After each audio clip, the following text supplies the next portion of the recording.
요한복음 42번째 시간입니다. 이 땅에서 그리스도 안에서 되어지고 있는 일은 천국에서도 그대로 이루어집니다. 우리가 드리는 기도도 진리 안에서라면 그것과 연결되어 있고 예배도 전도도 연결되어 있습니다. 비록 우리가 타락하여 육화된 존재지만 그리스도를 모시면 그의 속성이 우리 안에 역사하심으로 우리를 그분과 같도록 만들고 계십니다. 성령이 말할 수 없는 탄식으로 아들의 형상을 본받도록 간구를 하십니다. 물론 신학적으로 볼 때 공유적인 하나님의 속성이 있고 비공유적인 속성이 있지만 그 공유적인 속성만은 성령을 통해서 우리에게 확실하게 상속으로 주시기를 원하십니다. 그것이 바로 하나님의 소원입니다. 근데 우리가 왜 이런 복을 받지 못하는가요? 우리가 처음 신앙 생활을 할 때는 거의 하나님이 표적을 보이십니다. 그렇기 때문에 신앙이 어리면 어떤 사물을 쫓거나 그걸 내 것으로 현실화되는 그것을 얻으려고만 합니다. 하나님이 없다고 하는 사람에게 하나님이 계신다는 사실을 보여주고 말씀을 듣고 믿도록 하기 위해 하나님께서 표적을 보이십니다. 그 표적을 보면 하나님이 살아계시는 걸 믿게 되고 그 다음부터는 하나님의 것을 자신에게 사실화 시킬 수 있다고 믿기 시작합니다. 근데 많은 사람들이 이 표적신앙에 오랫동안 빠져 있다는 것이 문제입니다. 믿음은 바라는 것들의 실상이라고 말씀하시면 바로 하나님의 약속의 말씀을 그대로 믿음으로 그 약속된 말씀대로 내 안에 생명의 역사가 나타나므로 느껴지는 자각 증세를 믿음에 실상하라고 성경이 말씀하고 있는 것입니다. 히브리서 11장은 저 멀리서 오시는 메시아를 바라보고 실상화 시켰습니까? 앞으로 오실 메시아를 믿음으로 바라보고 그 메시아를 만난 것처럼 믿고 본향으로 돌아갔습니다. 그것이 히브리서 11장이 우리들에게 하고 싶은 말씀입니다. 너무나 많은 사람들이 표적과 기사들로 자신의 필요에 따른 그 무엇을 현실화시키는 믿음을 가지고 있으므로 그만 하나님의 말씀을 들을 줄 모르게 되는 것입니다.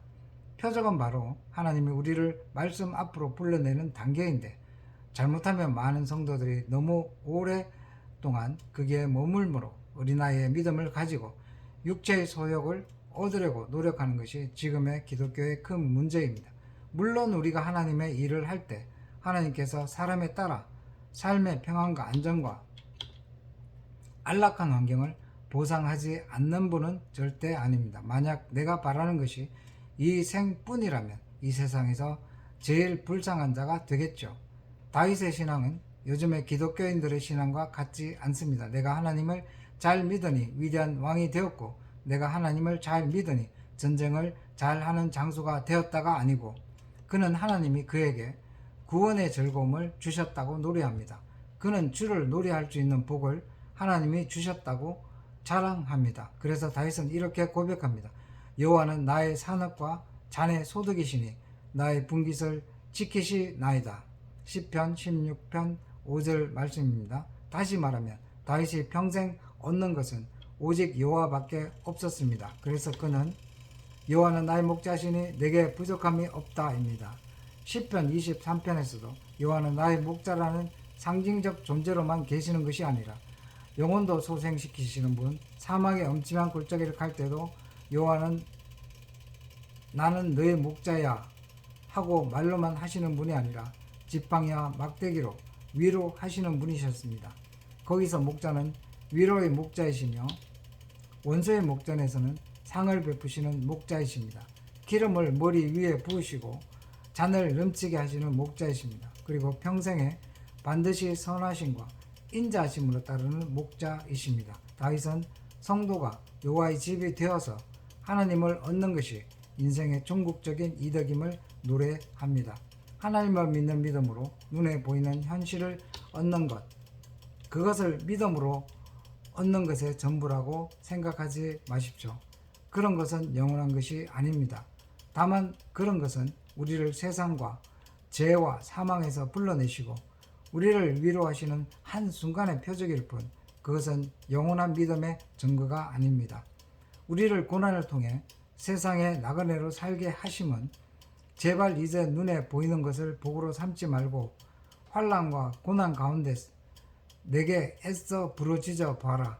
세상에 있는 그것보다 더 좋은 것을 주어 그것으로 말미암아 나를 찬양하고 나의 위대한 업적을 너희를 통해 나타내게 하리라는 주님의 뜻입니다. 주님의 위대한 뜻이 우리들을 향하고 있음을 잊지 말아야 합니다.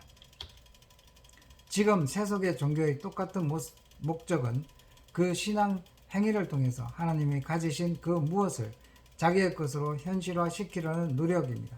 그런 사람들은 하나님을 육신적인 필요에만 갖다 사용하려고 계속 노력합니다.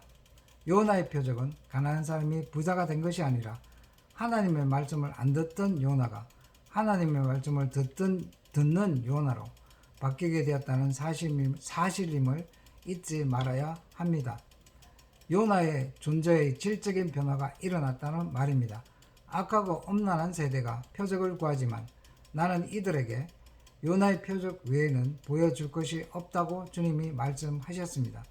예수 그리스도의 죽으심과 다시 사심, 그 십자가의 도, 바로 십자가의 호로고스, 그 십자가의 신기한 방법을 자신에게 적용할 때 아프고 힘들므로 통곡과 눈물과 함께 자신을 포기하는 것이 몹시 괴롭지만 나의 자아와 욕심을 포기하게 되어 그 전에는 나의 능력과 나의 지혜로 살았지만 그리스도의 십자가의 도를 통과한 후부터는 나의 능력과 나의 지혜가 아니라 우리 안에서 역사하시는 그리스도의 능력과 지혜로 살아감으로 하나님의 자랑이 되어가는 겁니다. 하나님의 미련한 것이 사람의 지혜보다 낫고 하나님의 약한 것이 사람의 강함보다 낫다. 그래서 연약한 자를 부르셔서 강한 자를 부끄럽게 하시고 없는 자를 들어서 있는 자를 부끄럽게 하시는 것. 이것이 바로 요나의 표적이며 그리스도의 십자가의 표적이란 말입니다. 없는 자를 부르셔서 요나의 표적으로 뻥튀기 하여 부자 만드는 것이 아니라 그 전에는 아담 안에서 하나님이 보시기에 쓸모없는 인간이었지만 예수 그리스도의 죽으심과 다시 사심에 대속의 언적에 실어 보니까 마침내 쓸모있는 인간으로 바뀌어서 하나님의 업적을 드러내더란 말입니다. 비록 약하지만 내가 하나님을 믿으니 저 부자보다 더 부자가 되게 하실 것이다. 또는 저 큰 자보다 더 크게 하실 것이다 하는 것이 아닙니다. 요나의 표적은 변화의 표적입니다. 물고기 뱃속에 들어갔다 나온 요나는 다른 요나였습니다. 십자가의 표적은 소유의 복이 아니라 존재의 복으로 나타나는 겁니다. 그 점을 꼭 기억하시길 바랍니다. 다음 시간에 이어서 하겠습니다.